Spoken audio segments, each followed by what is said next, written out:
ડિંડોલી પોલીસે બે વાહન ચોરોને ઝડપી પાડ્યા. ચોરીની 12 બાઇકો સાથે ઝડપી પાડ્યા બંને ઇસમોને.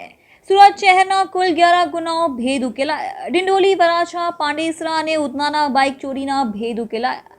રાત્રિના સમય વિસ્તારમાં ફરી સોસાયટી બહાર રહેલી બાઇકોની ચોરી કરતા હતા. ડિંડોલી પોલીસે પંકજ વિશ્વકર્મા અને મહેશ શર્માની ધરપકડ કરી.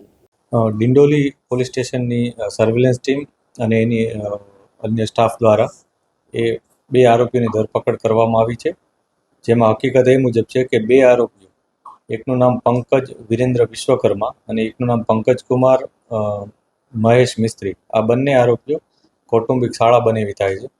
બંને જણા પોતાના મોજશોખ માટે અને ફરવા માટે વ્હીકલ ચોરી કરતા હતા. જે વ્હીકલ તેઓ કોઈ પણ જગ્યાએથી, જે પાર્કિંગ હોય ત્યાંથી પોતાની એક પાસે એક માસ્ટર કી હતી, માસ્ટર કી દ્વારા આ વ્હીકલના લોક ખોલી અને ત્યાંથી લઈ જતા હતા અને જ્યાં સુધી એનું પેટ્રોલ પૂરું ન થાય અથવા અન્ય કોઈ એને તકલીફ ન પડે ત્યાં સુધી ચલાવે રાખતા હતા અને ગમે ત્યાં મૂકી દેતા હતા. આ પ્રકારની હિંમત તેઓ ધરાવતા હતા. પોલીસે તેઓની બંનેની ધરપકડ કરી છે અને બંને પાસેથી કુલ 12 વ્હીકલ જપ્ત કરવામાં આવ્યા છે અને હજી પણ અન્ય વ્હીકલ મળી શકવાની સંભાવના હોવાથી પોલીસ એની ફર્ધર પોલીસ કસ્ટડી માટે એપ્લાય કરશે. આ બંને આરોપીઓ દ્વારા જેટલી મુદ્દામાં રિકવરી થઈ છે અત્યાર સુધી, એમાં કુલ 11 ગુના ડિટેક્ટ કરવામાં આવ્યા છે, જેમાં ડિંડોલીના 6, ઉધનાના 2, એક પાંડેસરા, એક વરાછા અને એક લિંબાયતનો ગુનો છે.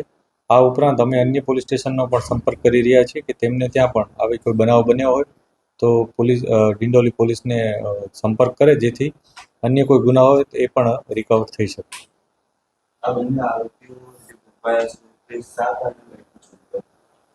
આ બંને આરોપીઓની જે અત્યાર સુધીની અમને માહિતી છે એની પ્રાથમિક પૂછપરછમાં તેઓ જણાવેલ કે બંને જણા મોજશોખ માટે આ વ્હીકલ ચોરતા હતા અને જ્યારે એનું પેટ્રોલ પૂરું થઈ જતું હતું ત્યારે તેઓ તે વ્હીકલ મૂકી દેતા હતા ગમે તે જગ્યાએ.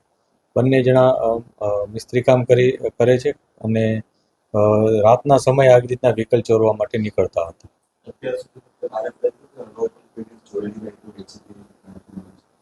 અત્યારે જે પ્રાથમિક માહિતી છે એ મુજબ 12 બાઇક રિકવર કરવામાં આવ્યા છે, પરંતુ અન્ય કોઈ જગ્યાએ ચોરી કરી અને વેચી દીધા હોય એની પૂછપરછ હજી બાકી છે. આ તમામ ઇન્વેસ્ટિગેશન માટે અમે ફર્ધર પોલીસ કસ્ટડી માટે એપ્લાય કરશું.